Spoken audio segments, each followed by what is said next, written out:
The sun was sinking behind the red hills of Arizona when Samuel Carter guided his wagon along a lonely trail. He was a quiet rancher in his early 30s, heading home after spending the day in a nearby settlement. His horses moved slowly through the dust, while the evening wind carried the smell of dry grass and pine. Samuel had almost reached the narrow canyon near his ranch when he heard something unusual. A faint sound came from beneath the canvas covering behind him. He stopped the horses. For a moment there was complete silence. Then he heard it again, a frightened breath. Samuel climbed down from the driver's seat and carefully walked toward the back of the wagon.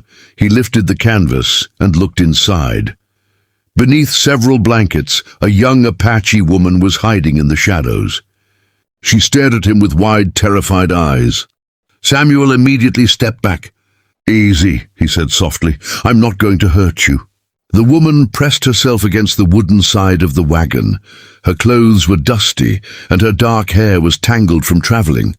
She looked exhausted, as if she had been running for days. Samuel noticed that she was trembling. "Are you hurt?" She shook her head. "Are they after you?" Her eyes filled with fear. Before Samuel could ask another question, she reached out and grabbed his sleeve. "Please," she whispered, "pretend I'm your wife." Samuel froze. "My wife?" She nodded quickly. "They will believe you," she said. "If they see me alone, they will take me back." Samuel looked toward the canyon entrance. He didn't know who they were, but he could hear distant hoofbeats. Someone was coming. He climbed into the wagon and pulled the canvas closed. "Lie down," he whispered. The woman obeyed. Samuel climbed onto the driver's seat just as 3 riders appeared on the trail behind him. They wore dusty coats and carried rifles. Their horses stopped beside the wagon. One of the men pointed toward the wagon. "We're looking for an Apache woman," he said. Samuel kept his expression calm. "My wife and I are heading home." The man looked suspiciously at him. "Your wife?" Samuel nodded. "She isn't feeling well." From beneath the canvas came a soft cough. The rider stared at the wagon for several seconds. Finally, he turned his horse. "Keep moving," he warned. "If you see her, tell us." Samuel waited until the men disappeared beyond the ridge. Only then did he breathe again. The woman slowly emerged from beneath the blankets. "Thank you," she whispered. Samuel looked at her carefully. "Who are you?" "My name is Elena." "Why are those men chasing you?" Elena lowered her eyes. "They worked for a man who wanted to force me into a marriage. I refused. My family helped me escape, but we became separated." Samuel understood enough. "You can stay at my ranch tonight," he said. "Tomorrow we'll decide what to do." Elena looked surprised. "You trust me?" "No," Samuel replied honestly, "but I believe you." For the first time, a faint smile appeared on her face. They continued toward the ranch beneath a sky filled with stars. Samuel lived alone in a small wooden house beside a cattle pasture. When they arrived, he gave Elena food, water, and a warm blanket. That night, she slept near the fireplace while Samuel remained awake by the door.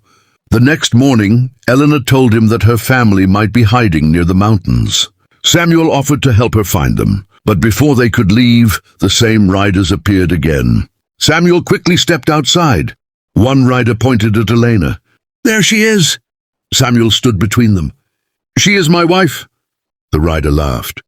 "You expect us to believe that?" Samuel didn't move. "You don't have to believe me, but you're not taking her." The men raised their rifles. Suddenly a gunshot echoed from the hills. Then another. The riders turned in confusion. Several Apache warriors appeared along the ridge. Elena's family had found them. Her brother rode down first and stopped beside her. He looked at Samuel with suspicion, but Elena spoke quickly in her native language. She told them Samuel had protected her. The tension slowly disappeared. The riders who had chased Elena fled when they realized they were outnumbered. Elena turned toward Samuel. "My family is safe," she said.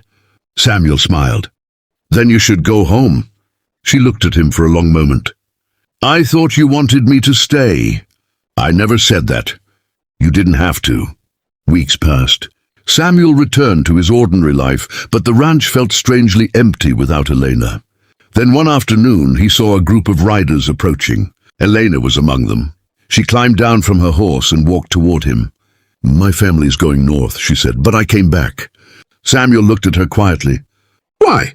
She smiled. "Because when I asked you to pretend I was your wife, I didn't know how much I would wish it were true."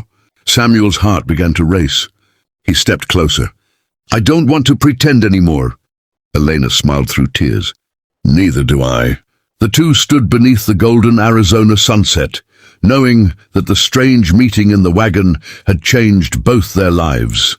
What began as a desperate request for protection had become something neither of them expected, a bond built on trust, courage, and a choice they were finally free to make for themselves.